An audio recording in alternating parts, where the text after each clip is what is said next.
মাত্রই মনে মনে ভাবছে নামটা বড় চেনা চেনা বলে মনে হয়, নামটা বড় চেনা চেনা বলে মনে হয়। কবে দেখেছি, কোথায় দেখেছি, চিন্তা করতে করতে হঠাৎ মহাপ্রভুর মনে পড়ল দাপর যুগের কথা। দাপর যুগে মাগো এই গোবিন্দ ঘোষ ছিলেন বৃন্দাবনের মাটিতে আমার রাধারানীর প্রিয় সখী রঙ্গদেবী।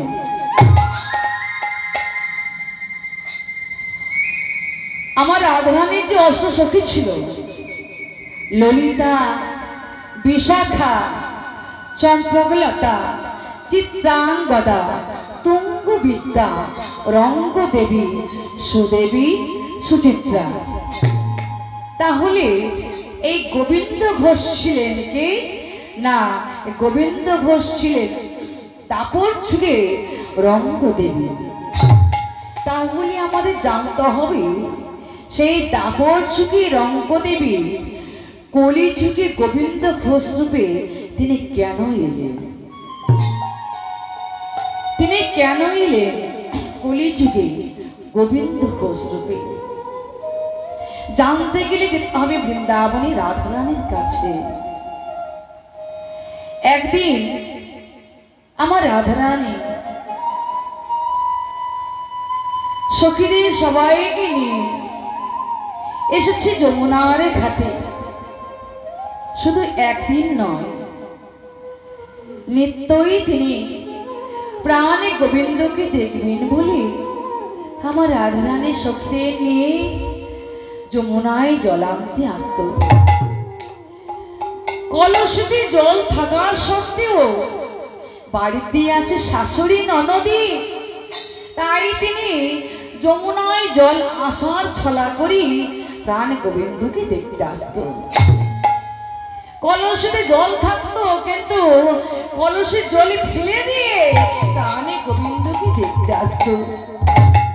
সেই দিন সবাইকে সঙ্গে নিয়ে বসে পড়েছে যমুনার ঘাটে।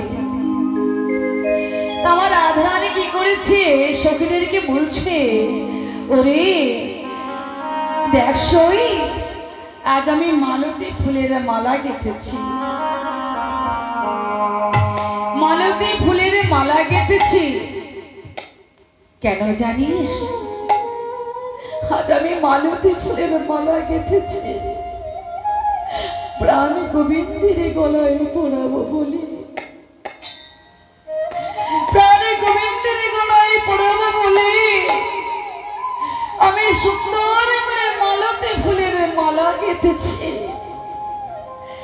আমার রাধারানী মালতী ফুলের মালা হাতে নিয়ে দাঁড়িয়ে আছে প্রাণ গোবিন্দের গলায় পড়াবে বলে।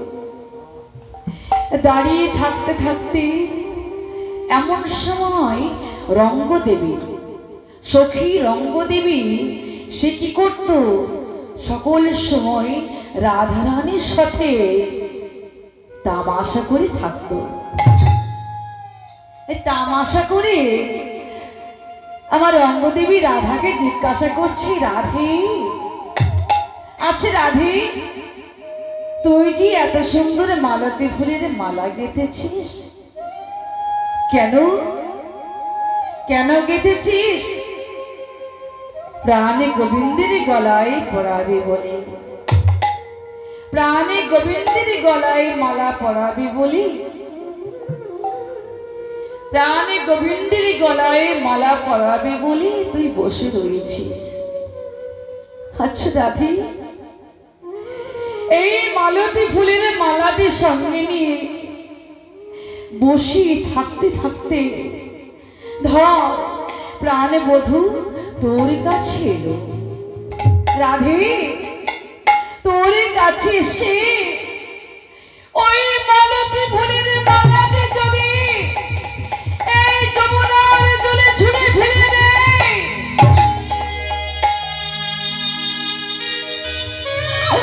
রাধে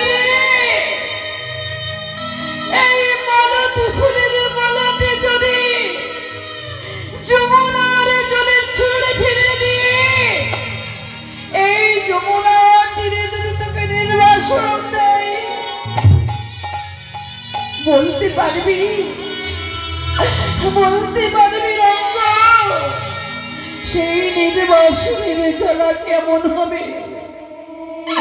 বলতে পারবি রঙ্গ, সেই বিরহের জ্বালা কেমন হবে? বধুর প্রেমের মহিমা কেমন হবে? বলতে পারবি, বলতে পারবি রাধে? আমার যে বড় জানতে ইচ্ছে হয়, আমার যে বড় জানতে ইচ্ছে হয় রাধে। আমার রাধারানী মালেতে ফুলের মালাটি বক্ষে জড়ায় ধরে বলছে, রঙ্গ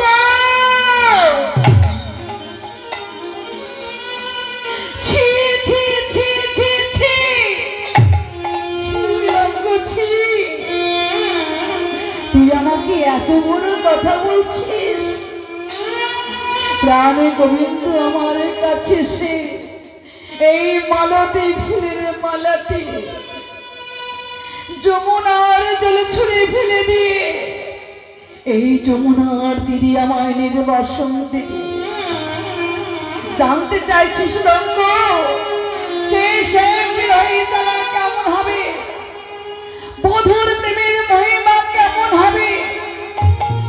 নির্বাসনের জ্বালা কেমন হবে? জানতে চাইছিস? শোন রঙ্গ, একদিন তুই জানতে পারবি, আজ নয়। আমি তোকে বলছি রঙ্গ, তোর মনে যে সাধ জেগেছে জানবার, তোর মনের বাসনা পূরণ হবে। একদিন তুই জানতে পারবি। কবে? না কলিযুগে। কলিযুগে তুই হবি ভক্ত গোবিন্দ ঘোষ। সেই দিন তুই জানতে পারবি রঙ্গ, সেই বিরহের জ্বালা কেমন, নির্বাসনের জ্বালা কেমন, বধুর প্রেমের মহিমা কেমন। সেই দিন তুই জানতে পারবি রঙ্গ। তাই ভক্ত মন্ডলী, দাপর যুগে আমার রাধারানী প্রিয় সখী রঙ্গদেবী হলে এই কলিযুগে ভক্ত গোবিন্দ ঘোষ। নিতাই গৌর প্রেমানন্দে হরি বল, হরি বল, হরি বল। আমার মহাপ্রভু গোবিন্দকে ডেকে বলছে, গোবিন্দ, এই নবদ্বীপ ধাম ছেড়ে আমি চলে যাব মধুময় শ্রীধাম বৃন্দাবনে। তো গোবিন্দ, তুমি আমার সঙ্গী সাথী হবে? গোবিন্দ বলছে, প্রভু, আমি তোমার সঙ্গে সাথী হব।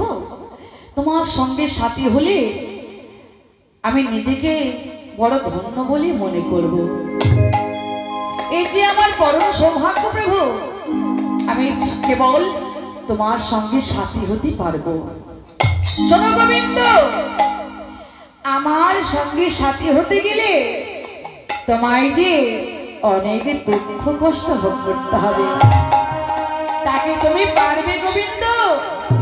পারবো প্রভু।